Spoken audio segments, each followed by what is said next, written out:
The millionaire's twins wouldn't sleep until a simple nanny changed everything and surprised the millionaire. Before we begin this emotional story, I want to extend a special invitation. Leave a comment below telling me where you're watching from, so I can see how far our stories are reaching.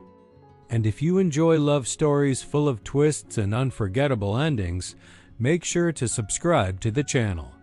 That way, you won't miss a single video, and you'll also help this space grow more and more. Alexander Carter's mansion stood imposingly by the sea in Miami, like a monument to power and wealth. Its glass walls reflected the city lights, mingling with the moonlight glittering over the ocean. Outside, the constant sound of the waves seemed to invite rest. But inside those cold and luxurious walls, the atmosphere was the opposite. Heavy, gloomy, suffocating. The silence that reigned there wasn't peaceful. It was empty dot in the wide hallways. Adorned with million-dollar works of art, the echo of footsteps sounded lonely. The staff walked silently, watchful, like shadows that didn't dare break the mourning that had hung in the air since the tragedy that shook the family. Beauty was everywhere. Crystal chandeliers, flawless marble, designer furniture, but no real life. It was as if the house had frozen in time the moment Alexander's wife died. Upstairs, in a fairy tale-like bedroom, were the twins Sophie and Sarah. The room had been designed as a child's haven. Pale pink walls, white tulle curtains, porcelain dolls on golden shelves, identical beds with carved headboards and delicate sheets. But none of it brought comfort. The two 6-year-old girls sat awake on their beds, their blue eyes wide with fear. Sophie hugged her pillow to her chest like a shield. Sarah, beside her, bit her lower lip, trying to hold back tears. Their soft, straight blonde hair fell over their pale faces. They were beautiful, angelic children, but their innocence had been stolen the night they lost their mother. I'm scared to close my eyes. Sophie, Sarah murmured in a trembling voice. Her sister replied with a thread of hope, but no conviction. If we don't sleep, maybe Mommy will come back. The silence that followed was sharp.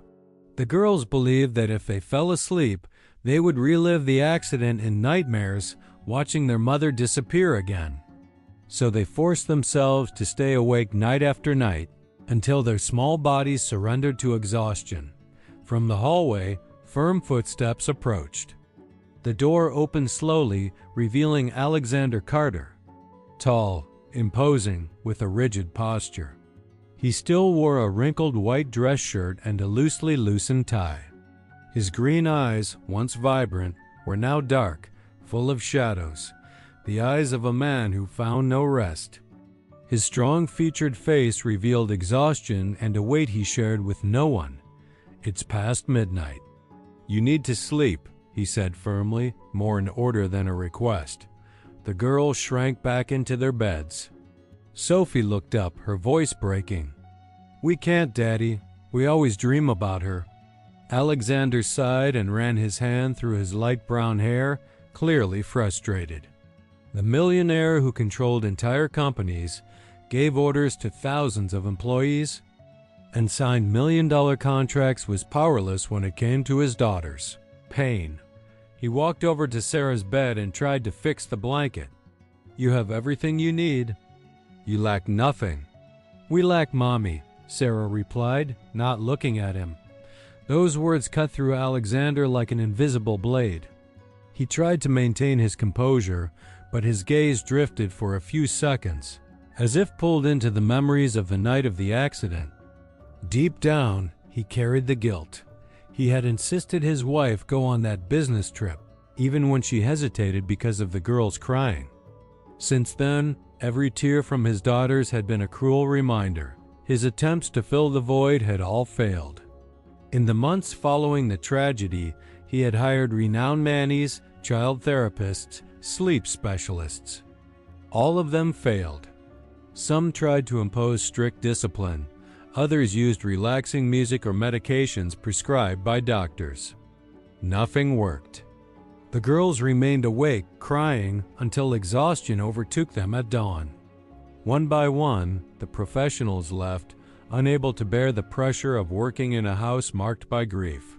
Alexander sat at the edge of Sophie's bed, his heavy hand resting on the blanket.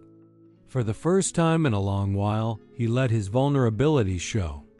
"I'd give anything, everything I have, just to see you sleep in peace. But it seems not even all my money is enough." Tears began to stream silently down his face. Sophie leaned in and gently hugged his arm. "We don't need money, Daddy. We just need Mommy." Alexander lowered his head, heart in pieces. He closed his eyes tight, trying to hold back the tears. But he couldn't. He was the picture of a broken man, powerful in the eyes of the world, yet powerless in the face of his daughter's pain. As he sat there, too weak to move. The girls eventually lay down on his chest, exhausted. They didn't sleep, but found some comfort in that fragile embrace. Outside, the sound of the waves continued, indifferent to the drama consuming that family. That night, Alexander realized the mansion he had built with such luxury had become a mausoleum of memories. And although he didn't know it yet, fate was already preparing someone capable of breaking through those cold walls to bring back the life that had seemed lost. That same night, when Alexander felt defeated by his daughter's tears, a concerned family friend made an unexpected call. The woman, her voice distressed, suggested a name that until then had seemed unlikely. Emily Brooks. Emily was only 28. A young woman with fair skin, blonde hair that fell in natural waves over her shoulders, and blue eyes that reflected both sweetness and strength. She didn't come from wealth, nor had she studied in prestigious schools. On the contrary, she knew well the weight of hardship. She worked temporary jobs, sometimes as a barista, sometimes as an assistant in community daycare centers, always fighting to pay the rent for a small apartment in a modest Miami neighborhood. The next morning, Emily arrived at the Carter mansion. She wore a simple navy blue dress, worn-out sandals, and carried a bag that clearly showed years of use. As she passed through the massive iron gate, her eyes widened at the grandeur of the place. A driveway lined with tall palm trees, crystal-clear water fountains, and mirrored glass that reflected Florida's golden sun. When she knocked on the front door, she was met with the cold gaze of the millionaire. Alexander, with his upright posture and impeccably tailored clothes, looked her up and down as if trying to uncover her secrets with a single glance. "You're Martha's recommendation?" he asked suspiciously, without even inviting her in. "Yes, sir." "Emily Brooks. I know I'm not like the other candidates, but I'm willing to try." Her voice was soft, yet filled with determination. Alexander crossed his arms, keeping his stern expression. "I've tried everything. Experienced nannies, psychologists, even doctors. They all failed. What makes you think you can succeed where they didn't?" Emily took a deep breath. She had learned not to be intimidated by superior stares. "Because I don't plan to treat your daughters like a problem to be fixed, but as children who've lost something irreplaceable. I know what it's like to live with absence." The silence that followed was heavy. For a moment, Alexander looked away. He didn't like hearing truths that poked at his own wounds. Still, he remained unconvinced. The twins, curious, appeared at the top of the marble staircase, watching the scene. Sophie whispered to Sarah, "Do you think this one will leave too?" And Sarah, her eyes sad, replied, "They all do." Emily heard the whisper but didn't react. She simply offered a gentle smile and waved at them, projecting an unexpected calm. In that moment, something stirred in the girls' hearts, a spark of curiosity they hadn't felt in a long time. Alexander noticed the gesture and, despite himself, realized there was something different about this young woman. Even so, his voice remained stern. "You have no experience with houses like this. You're not used to strict rules or routines that must be followed precisely. And I don't tolerate mistakes." Emily held his gaze. "Mr. Carter, I didn't come here for luxury or status. I came because I believe I can help. But if you don't trust me, I'll leave right now." Her boldness disarmed him. He hesitated, took a deep breath, and finally opened the door for her to enter. "Very well. You'll have a chance. But know this, if you fail, you'll just be one more name on the list." Emily stepped into the grand entry hall, where crystal chandeliers hung from the ceiling and modern art adorned the walls. She felt small in that world of wealth, but didn't show it. Her steps echoed on the marble floor, while the twins' eyes remained fixed on her. Alexander watched her, trying to figure her out. There was something about this woman that escaped his control. Something that unsettled him and at the same time awakened a strange sense of hope. And as Emily took her first steps into the mansion, fate seemed to whisper that her arrival was no ordinary one. She wasn't just another nanny. She would be the beginning of a transformation that would forever change the lives of the twins. And of the millionaire himself. In the first few days, Emily's presence brought a different atmosphere to the mansion. It wasn't something easy to explain, but the twins, once so withdrawn, began following her on the house with curious eyes. She didn't have the robotic gestures of the previous nannies, nor did she seem intimidated by the endless hallways and oppressive luxury. She walked lightly, with firm steps, always radiating calm. However, Alexander watched her every move. From his office window, he saw Emily playing in the garden with Sophie and Sarah, saw the shy smile slowly blooming on the girls' faces. And instead of feeling relief, he was consumed by suspicion.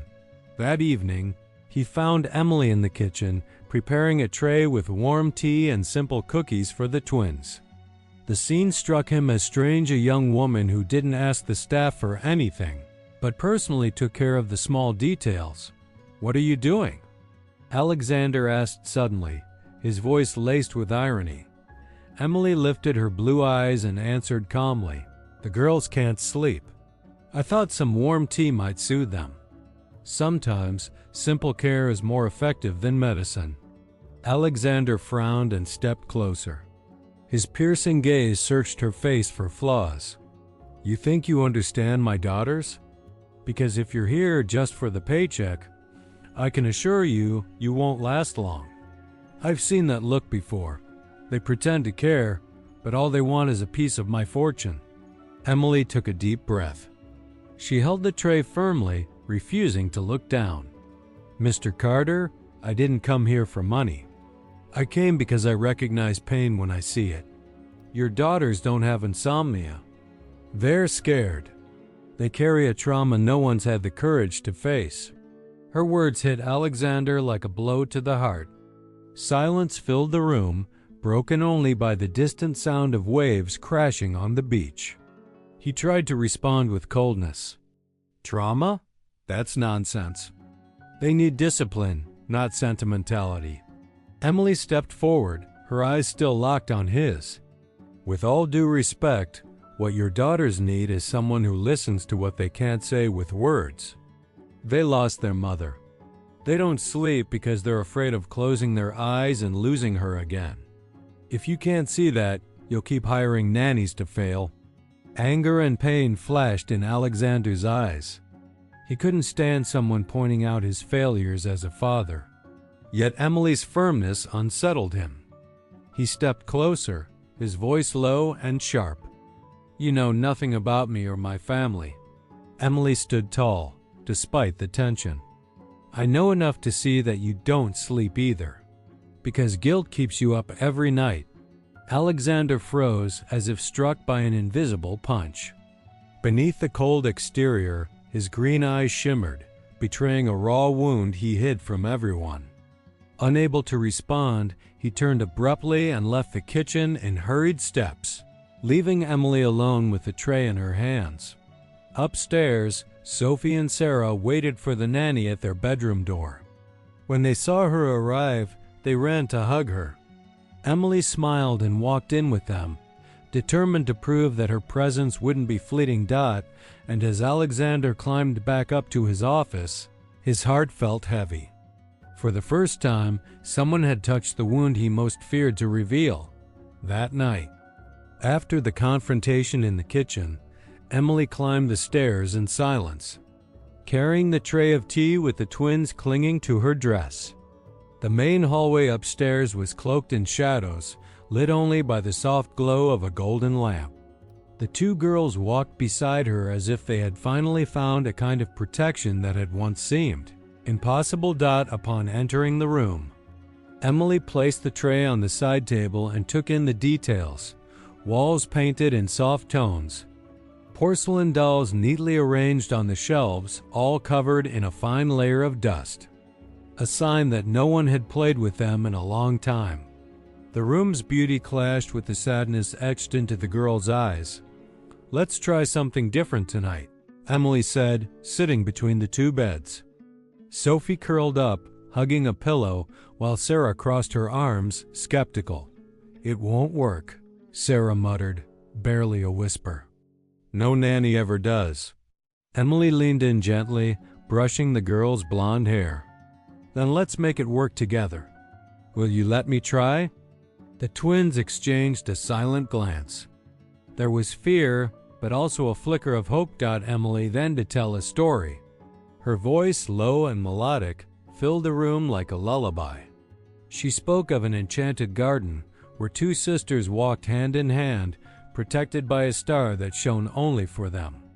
As she spoke, she moved her hands through the air, using gestures to bring the tale to life. Sophie, the more sensitive of the two, slowly let her eyes drift shut. Emily pulled up a chair beside the bed and began to sing an old lullaby, soft, soothing, the same one her mother had sung to her when she was a child. "Sleep now. Little star, the sky will keep you near." The melody floated through the room, gentle as the ocean's tide. Sophie, still holding her pillow, sighed deeply and for the first time in months fell asleep. Her breathing grew slow, peaceful. Sarah watched with wide eyes, resisting. "I won't sleep," she said almost defiantly, as if afraid that closing her eyes meant losing someone she loved all over again. Emily moved closer, sitting beside her. "That's okay, Sarah. You don't have to sleep yet. Just listen to me." She stroked the girl's hair and began to hum again, even softer this time, like a secret meant only for her. Sarah fought it, blinking repeatedly, but at last she gave in. Her small hands reached instinctively for Emily's, and a sigh of surrender escaped her lips. Within moments, she too had fallen asleep. Outside the room, Alexander stood hidden behind the half-open door. His tall silhouette was outlined by the dim hallway light. His green eyes, always so cold, now glistened with emotion. He clenched his fist, as if trying to contain the feelings threatening to rise. "Impossible," he whispered to himself. Seeing his daughters finally asleep felt like a miracle, something no amount of money had been able to buy. Emily tucked the covers around the girls and remained there for a few minutes in silence, simply watching them. Her face held a mix of tenderness and quiet relief.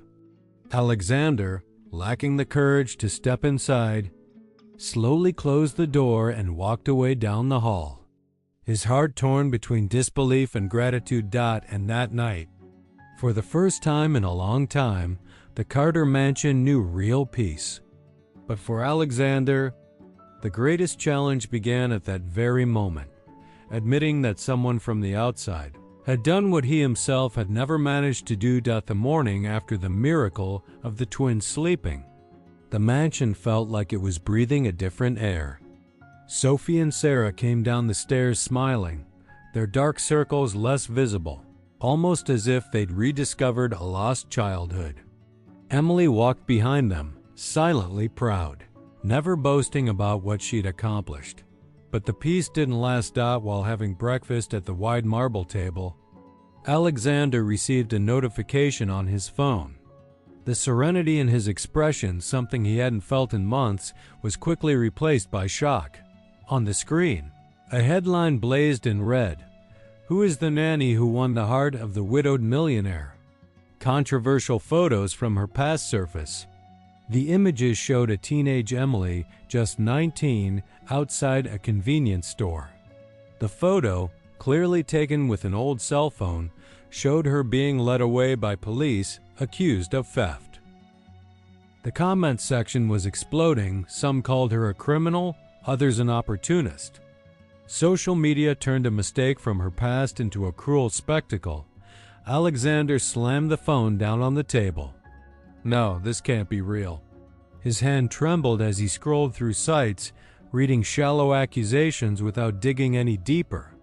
Panic about the public fallout clouded his judgment. Emily walked into the room moments later, holding Sophie's hand. "Good morning, Mr. Carter."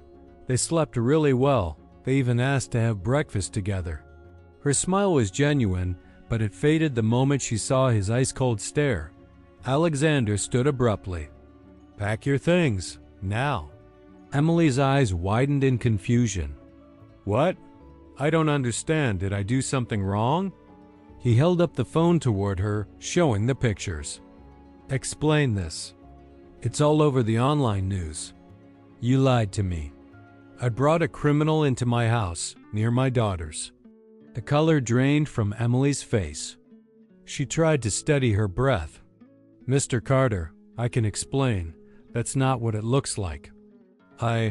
Enough," he cut her off, voice sharp, almost like a blade. "I won't risk my daughter's safety. You have until the end of the day to leave this house." Emily swallowed hard, eyes filling with tears. "Please, just hear me out. I never stole anything. I was wrongly accused and—" Alexander turned away, unable to look at her. "I don't care. I can't risk my reputation with scandals. Leave." The twins, who had been listening from behind the door, ran out in a panic, clinging to their nanny with desperation. Sophie, sobbing, cried out, "Don't let her leave, Daddy. Please, don't let her." Sarah wrapped her arms tightly around Emily's waist, crying, "She made us sleep. Only she could. Daddy, don't send her away." Emily knelt to meet them at eye level, holding back tears. "My darlings, everything's going to be okay. I didn't want to leave, but sometimes adults make decisions we don't understand." Alexander watched the scene, his jaw clenched, trying to ignore the pain rising in his chest. Every tear from his daughters felt like a silent accusation, but his pride and fear of public judgment spoke louder. Emily stood up, wiping her face discreetly. "Thank you for the opportunity, Mr. Carter, and thank you, my sweet girls, for letting me be part of your lives, even if just for a little while." She walked toward the staircase, the twins still trying to hold on to her. Their cries echoed through the marble hall like a farewell melody, and Alexander, frozen in place, wondered silently if he wasn't making the biggest mistake of his life. Emily left the mansion that same afternoon. She didn't shout, didn't beg, didn't cause a scene. She simply gathered her few clothes, packed away the children's storybooks she had brought, and walked to the door with her head held high even though her heart was in pieces. Outside, the Miami sun felt blinding to her tear-filled eyes. Sophie and Sarah ran to the gate, trying to hold her hand one last time. "Don't go, please," Sophie cried.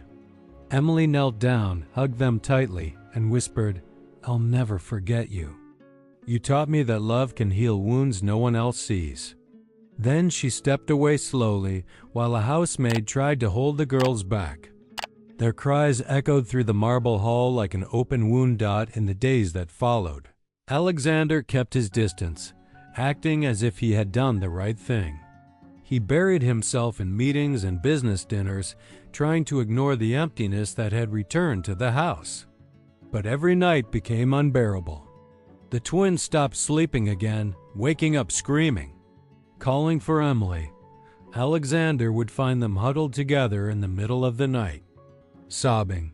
"Daddy, she promised she'd take care of us." "And you sent her away," Sarah said, looking at him with a pain he didn't know how to face. Alexander had no answer. One night, Martha, the family friend who had recommended Emily, came to see him. She found him in his office, sitting in front of a pile of contracts, staring blankly. She tossed a worn folder onto the desk. "You need to read this, Alex. You're letting yourself be fooled by appearances." He looked up, tired. "What are you talking about?" "Emily," Martha said firmly. "You condemned her without listening. You believed headlines but didn't bother to find the truth." Alexander opened the folder. Inside were copies of court documents, local newspaper clippings, and an official statement. As he read, his expression shifted from disbelief to shame. At 19, Emily had been detained after trying to stop a friend from stealing at a convenience store. In the confusion, she was taken along, but was later acquitted. The judge recognized her attempt to intervene and closed the case. Nothing remained on her criminal record. Alexander let the papers fall from his hands. He ran his fingers through his hair, his breathing heavy. "My God, I threw her out without even letting her speak.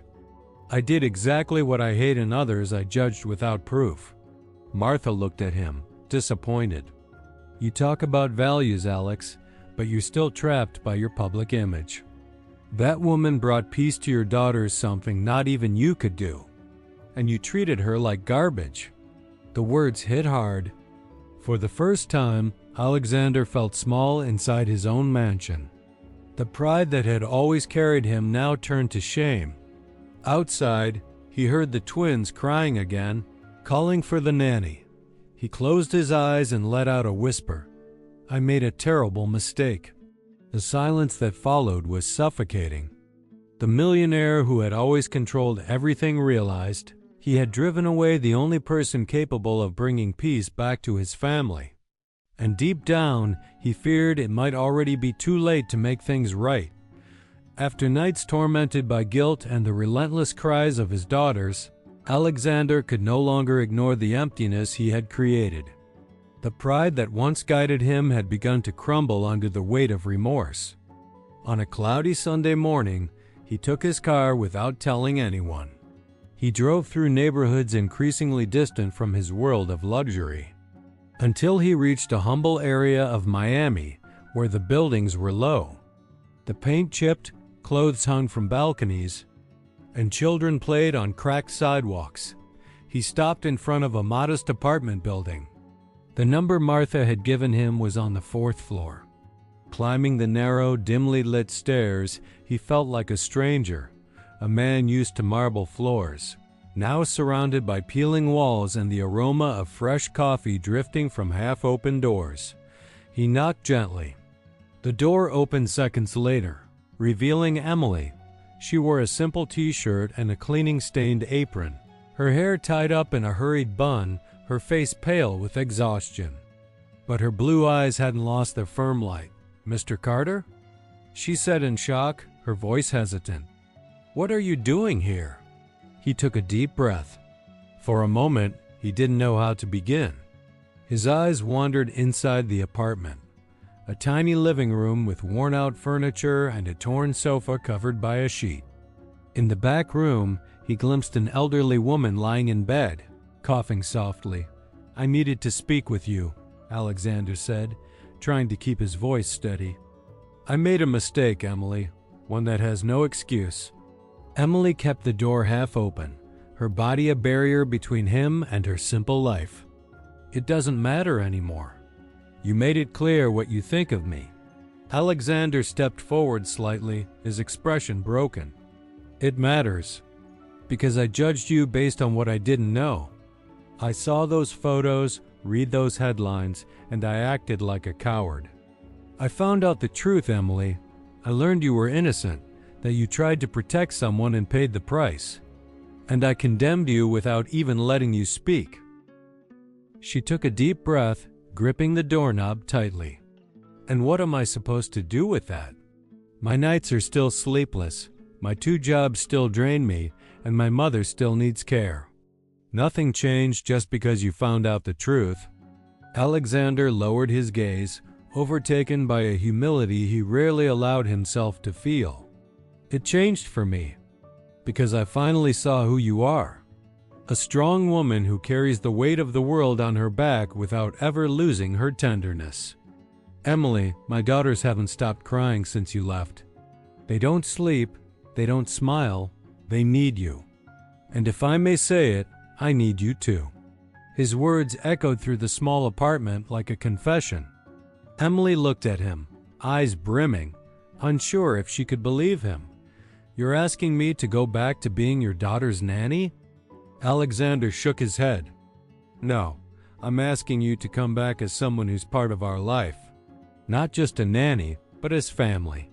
Silence settled between them. From the back room, Emily's mother coughed again, a sharp reminder of the responsibilities tying her to that hard life. Her heart felt torn between the fear of suffering another humiliation and the memory of Sophie and Sarah's tender, trusting eyes. Emily looked away for a moment, trying to regain her composure. "You talk about family like it's something simple, but I have nothing to offer except my care and my love for your daughters."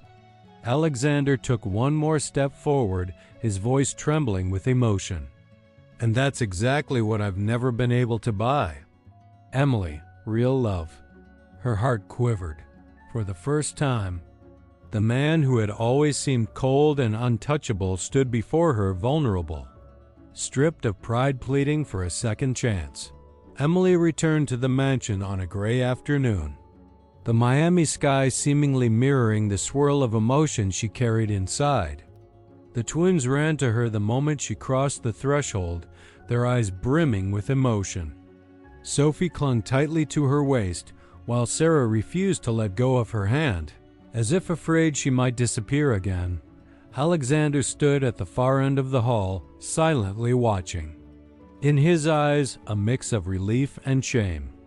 He knew regaining Emily's trust wouldn't be easy, but in that moment, it was enough just to see her there, bringing hope back into his daughters' lives. Later, in the girls' bedroom, Emily helped them organize toys long forgotten. The atmosphere was calm, until Sophie, her voice strained, broke the silence. "Emily, we need to tell you something." Sarah hesitated, lowering her head. "But if we tell you, you might hate us too." Emily knelt down in front of them, gently taking their small hands in hers. "Nothing you say could ever make me feel anything but love for you. You can trust me." The two exchanged a fearful, secret glance. Sophie took a deep breath before speaking. "On the night Mommy died, we cried and begged her not to leave. We cried so much she almost stayed. But Daddy insisted, and she went. We know she only got in the car because she wanted to make us happy later." Sarah added through tears, "If we hadn't cried, she'd still be alive. It's our fault." Emily's heart shattered at the confession. She pulled them both into her arms, feeling their tiny bodies shake with pain. "My darlings, none of this is your fault. Children are never responsible for the decisions adults make. Your mother loved you more than anything in this world. She left because of an accident, not because you asked her for something." "But we cried," Sophie sobbed again. Emily stroked their blonde hair, speaking with gentle conviction, her own tears now falling. "Crying because you wanted your mom close to you, that's beautiful, not wrong. You should never carry that weight. Your love didn't cause her death. Your love is what keeps her memory alive." At the door, Alexander stood frozen, breathless from what he had just heard. Quietly, he stepped forward, unable to stop the tears streaming down his face. He sat beside them and, for the first time, let his mask of strength fall. "My girls," he said, his voice breaking as he took their hands in his. "I never knew you felt that way. Don't ever let silence hurt you like this again. If anyone's to blame, it's me for not protecting you from this pain. But you're innocent. You're just my daughters, and you deserve to be happy." The girls folded into his arms. Now joined by Emily, In that moment, the invisible burden they had carried for so long was lifted. The room, once filled with fear and painful memories, became a space of healing. Their collective crying blended with a profound sense of relief, and for the first time since the tragedy, there was a sense of a true new beginning. The days that followed that night of catharsis with the twins marked the beginning of a slow but profound transformation inside the Carter mansion. The space, once filled with coldness and silence, now echoed with new sounds. The laughter of children in the hallways, the scraping of toys across marble floors, and Emily's soft voice telling stories. That luxurious tomb of a house had begun to breathe again.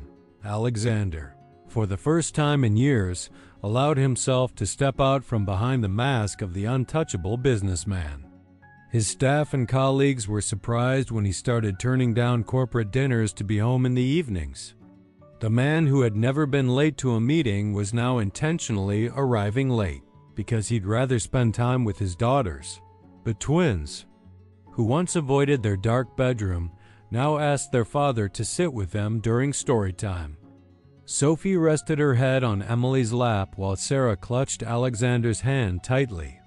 This simple scene, which repeated itself night after night, was worth more than any $1 million deal he had ever signed. On a sunny Saturday morning, something unprecedented happened. Alexander came down the stairs not in one of his perfectly tailored suits, but in a light shirt with the sleeves rolled up and dark jeans. The twins widened their eyes. "Daddy, are you going to work like that?" Sophie asked, laughing. "Not today," he replied, smiling in a way they rarely saw. "Today I'm working on something more important."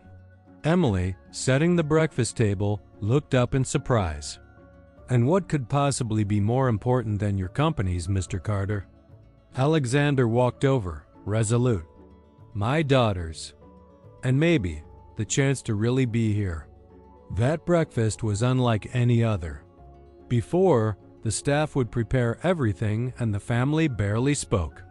Now Emily sat with them, the girls laughed out loud, and Alexander pretended the lopsided pancakes his daughters made were the best he'd ever tasted. Day by day, the emotional walls crumbled. Alexander began taking the girls outside, teaching them how to ride bikes. When Sarah fell and scraped her knee, he was the one who rushed to her, lifting her up, brushing off the dirt and saying, "Be brave, my love. Falling is part of learning to ride."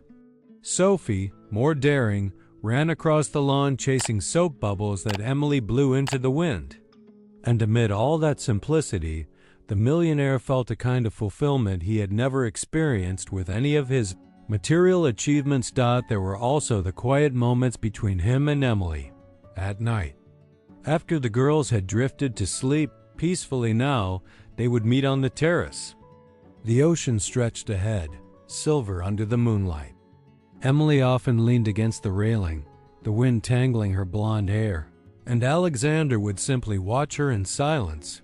One night, unable to keep it inside any longer, he stepped closer. "You know what's strange?" he said softly. Emily turned, curious. "What?" "I spent years thinking success was made of numbers, contracts, and applause. But now I realize real success is watching my daughters sleep peacefully and wake up smiling." Emily smiled warmly but answered with quiet strength. "That didn't come just from you, Alexander. It came from choosing to be present, from having the courage to show them that love can overcome even the darkest fears." He looked at her with an intensity that made her breath catch, as if trying to memorize every word. "And it came from you? Because until you walked into this house, I didn't know how to love properly anymore." Emily looked away, trying to steady her heart. "Don't say that. You've always loved your daughters. You were just lost in your pain." Alexander stepped closer. "And you helped me find my way again."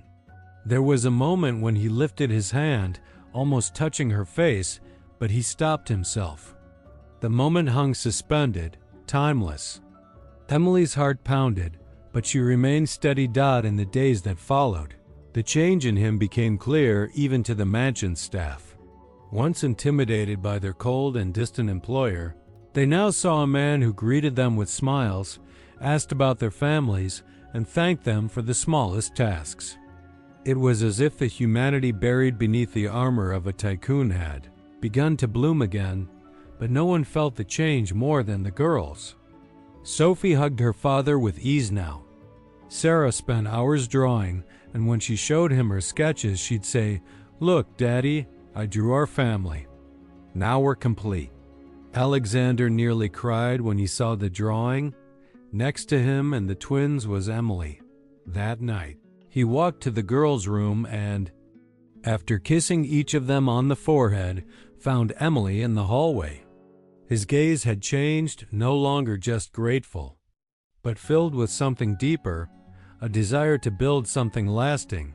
"Emily," he said, his voice quiet but sure, "this mansion isn't just my house anymore.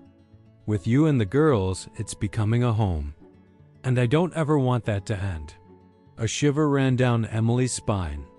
She knew this was a man who had never shown vulnerability to anyone, and now he was laying his heart bare before her.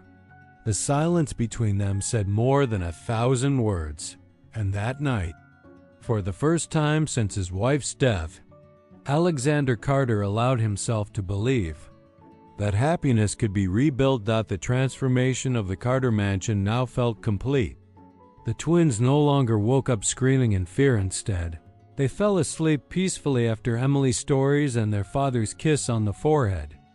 The once silent halls now echoed with children's laughter. The scent of breakfast mingled with animated voices, and even the staff whispered among themselves that the house had finally become a home again. But Alexander knew something was still missing. Though peace had returned within those walls, a burden still weighed on him. The outside world still believed the lie that had destroyed Emily's reputation, and he knew that if he truly wanted to be worthy of her, it wasn't enough to change privately. He had to face the world, own his mistakes, and show that behind the powerful millionaire was a man willing to right a wrong. It was during a major charity event hosted by his company that he decided to act. The ballroom of a 5-star hotel in Miami was packed with business people, politicians, celebrities, and reporters. Cameras captured every detail. Influencers streamed live on social media. It was the kind of setting where Alexander had always thrived. Polished speeches, sharp suits, carefully rehearsed smiles, but that night, the light in his eyes came from somewhere entirely different. When the host announced his name, the whole room applauded. Alexander stepped onto the stage in his flawless dark suit, but gone was the cold air of superiority. His eyes scanned the crowd until he found Emily seated discreetly in the back. The twins had convinced her to come. She wore a simple light blue dress, her blonde hair cascading over her shoulders. Visibly uncomfortable under so many eyes, he took the microphone, paused, and let silence settle in. The crowd expected charts, percentages, visionary quotes. His first sentence stunned them. "Tonight, I'm not going to talk about business. I won't speak of profits or strategies. Tonight, I want to talk about something far more valuable, the truth." A murmur rippled through the room. Alexander's voice was steady, but full of a raw emotion the public had never seen from him. "A few months ago, you all saw headlines. You read about a woman who entered my home to care for my daughters painted as a criminal. Photos from the past were exposed, stories were twisted.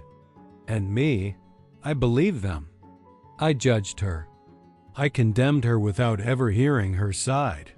The room fell silent. Emily looked down, hands clenched in her lap.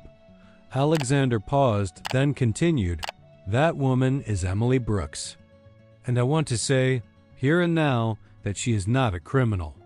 She was wrongfully accused as a teenager and cleared of all charges. But I didn't care to find that out. I threw her out of my house, humiliated her, and my daughters and I paid the price for that injustice. A single tear slipped down his cheek, captured by the cameras. The room held its breath. Emily is not only innocent, she is the reason my daughters smile again. She's the reason they sleep through the night. She brought warmth and light back into our home. She taught me humility, showed me that true wealth is not in dollars, but in family, in love, in second chances. The crowd stirred. Some wiped away tears. In the back, Emily's heart raced.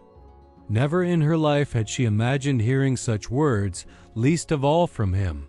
And in front of the world, Alexander set the microphone down and stepped off the stage. Every step he took toward her felt purposeful, weighted with sincerity. He reached her, then did something unimaginable for a man of his status. He knelt down in the middle of the ballroom. "Emily," he said, voice unwavering, "I don't want you beside me as a nanny. I want you as part of my life. Not as someone who works for me, but as someone who walks with me. And I promise you, between us, there will only be respect, equality, and love. If we're going to be a family, it will be real." The entire ballroom held its breath. Emily, tears now falling freely, took a few seconds to answer. Her voice was shaky, but strong. "Alexander, I accept your apology. But you need to understand, I won't stay because you're rich or because you can offer me a mansion. I'll only stay if what connects us is love, trust, and mutual respect. Nothing less." He smiled genuinely, a weight lifted. "Then that's what you'll have." From nearby, the twins Sophie and Sarah began to clap with their tiny hands, breaking the silence. Their innocent applause rippled through the crowd, and soon the entire room stood to applaud. Emily accepted his hand. She rose with him, and just like that, a new chapter began. That night, back at the mansion, the most symbolic scene of all unfolded. The twins fell asleep on the living room sofa, one on each lap, Sophie in Emily's arms, Sarah in Alexander's. The two adults looked at each other in silence. The weight of the past, finally, dissolved. Alexander gently stroked his daughter's hair and whispered, as if confessing to the night itself, "Now I understand. True luxury was never the fortune I built. True luxury is this moment, rebuilding a family with love and humility." Emily smiled through her tears and replied, "And that's the kind of luxury no loss, no pain, and no scandal can ever take away." The mansion, once a cold, glass and marble mausoleum, now pulsed with life, warmth, and hope. For the first time since the tragedy, it didn't just look like a home. It was one. And that was the story of how a simple nanny changed the life of a millionaire and gave two little girls the one thing they needed most: peace, love, and a new chance to be happy. Now I want to hear from you. What did you think of this story?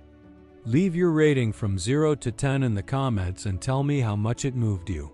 If you enjoyed it, don't forget to like, share it with someone who loves powerful stories, and subscribe to the channel so you don't miss the next one. And before you go, I've already picked out another touching story that I'm sure will move your heart even more.